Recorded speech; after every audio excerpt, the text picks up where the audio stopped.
رزق میں برکت کا ایک بہت بڑا ذریعہ شکر ہے۔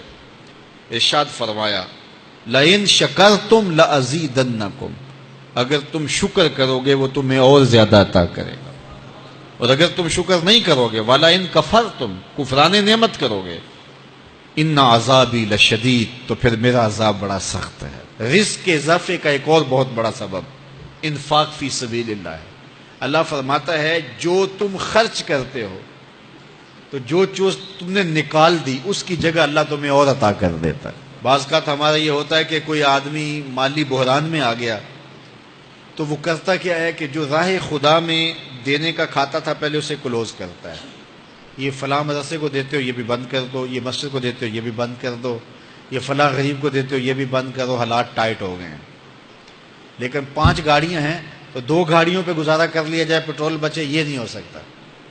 گھر کے لچھن وہی ہیں لیکن بند کہاں سے کیا؟ جہاں سے رزق آنا تھا۔ ہمیں تو یہ حکم دیا ہے جب رزق تنگ ہونے لگے صدقہ دے کے رب سے کاروبار کر لو، صدقے سے تمہارے رزق میں اضافہ ہوگا۔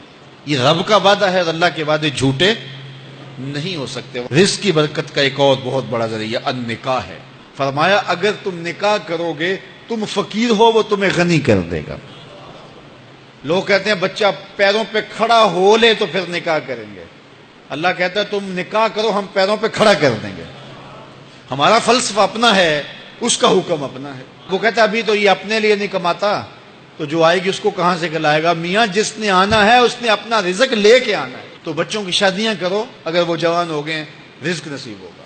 اپنے اہل خانہ کو نماز کے حکم دینے سے رزق بڑھتا ہے، کیونکہ جو صبح کا وقت ہوتا ہے یہ رزق کے بٹنے کا وقت ہوتا ہے، اور جس گھر میں صبح کے وقت لوگ سوئے ہوئے ہوتے ہیں وہاں بے برکتیاں ہوتی ہیں۔ تو طلوع فجر سے لے کر کے طلوع آفتاب تک اپنی اولاد کو، بیوی کو، بچوں کو نہ سونے دیں۔ اس وقت رزق بٹنے کے لمحے ہوتے ہیں۔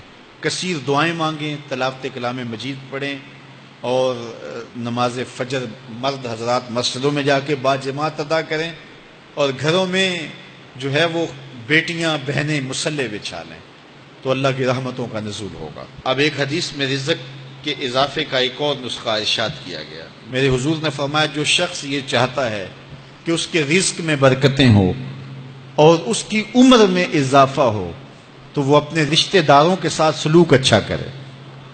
رشتہ داروں کے ساتھ اگر اچھا سلوک کرو گے تو پھر تمہارے رزق میں برکت ہو۔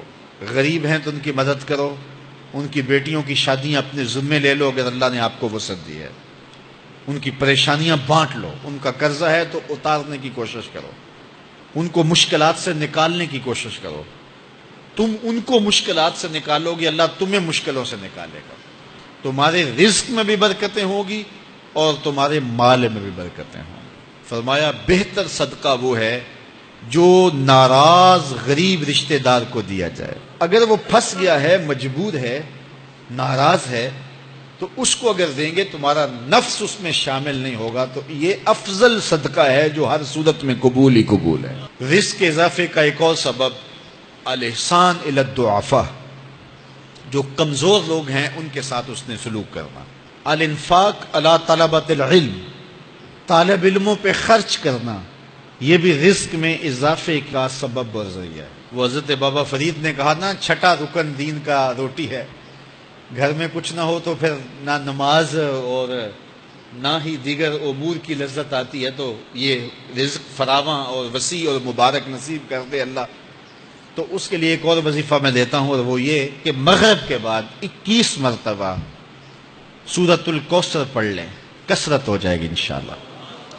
اول خدوشی پڑھ لیں، 5-7 منٹ لگتے ہوں گے، تو سورہ کوثر 21 مرتبہ روزانہ مغرب کی نماز کے بعد پڑھیں، اور اگر بہت زیادہ مسائل ہیں تو ہر نماز کے بعد پڑھ لیں، تو انشاءاللہ آپ دیکھیں گے کہ گھر میں برکتیں اترتی محسوس ہوں گی، انوار کا نزول ہوتے محسوس کریں گے۔ تو یہ وہ رزق کے اسباب ہیں، اگر ہم اختیار کر لیں تو ہم اللہ کی خاص رحمتوں کے حقدار ہوں گے۔ اللہ ہم سب کو رزق حلال، رزق وسیع، رزق سہل، رزق مبارک، رزق فراواں نصیب فرمائے۔